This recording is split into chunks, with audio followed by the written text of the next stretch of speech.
Mr. Dizzy was, to be quite honest, not very clever.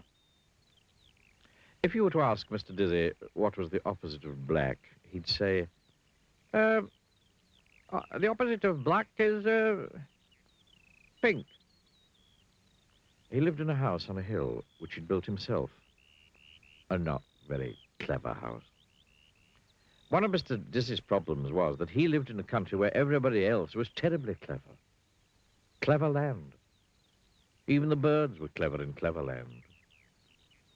Everything and everybody in Cleverland was clever.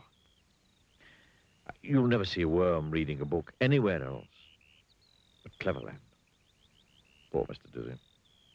Everything around him was so clever that it made his head spin. One morning, Mr. Dizzy was out for a walk and he met a pig.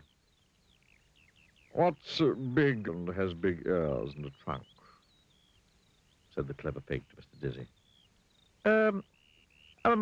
A mouse," said Mr. Dizzy.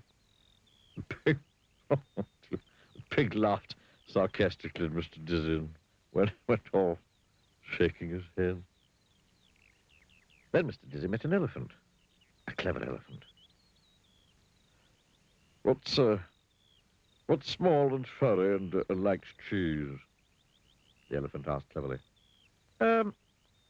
A pig," replied Mr. Dizzy. The clever elephant laughed down his trunk.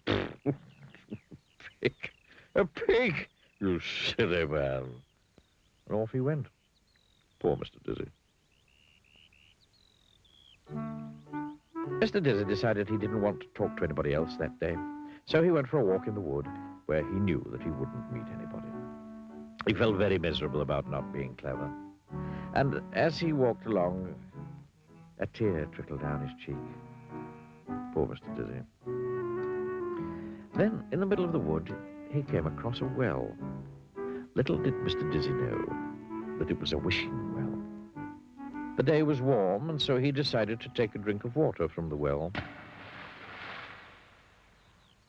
Mr. Dizzy drank deeply, but he was still unhappy. "Oh, I do wish I could be clever," he sighed. Little did Mr. Dizzy know that whoever drinks deeply from the water at the wishing well, his wish will come true.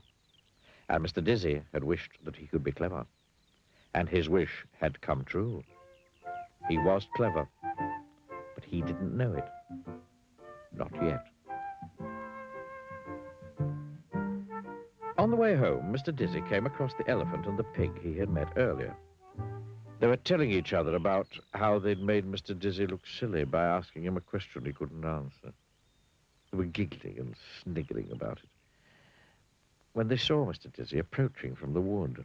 "Oh, here he comes again," giggled the clever pig. "Oh, let's ask him another question," sniggered the clever elephant. Mr. Dizzy came up to them. "Tell us," said the clever pig, trying to keep a straight face, what's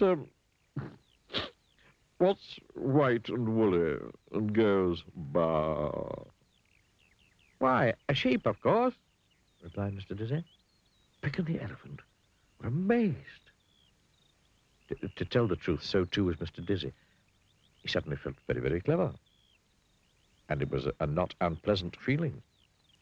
"Tell us," said the clever elephant, "what has 4 legs, a tail, and goes woof?"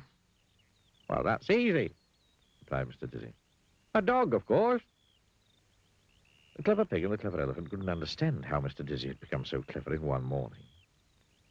Mr. Dizzy couldn't understand how he'd become so clever in one morning. But you know how he'd become so clever in one morning, don't you?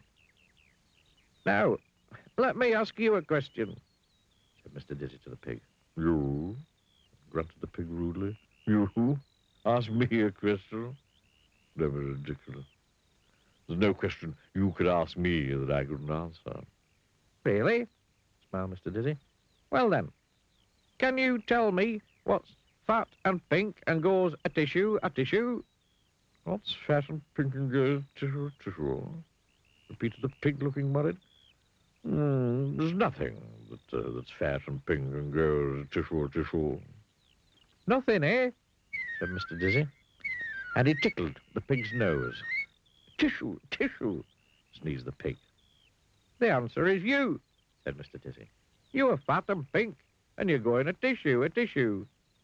The clever pig looked downright, if not down left, miserable. Mr. Dizzy turned to the elephant, who, incidentally, had stopped sniggering.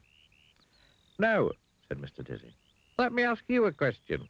What's large and goes dobbit, dobbit?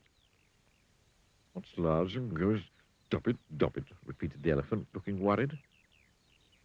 There's nothing that's large and goes dobbit, dobbit. Oh, yes, there is, grinned Mr. Dizzy. There certainly is something that's large and goes dobbit, dobbit.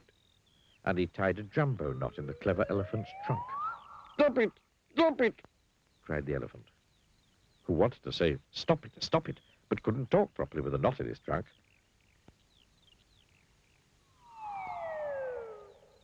Mr. Dizzy grinned and went home. Hee.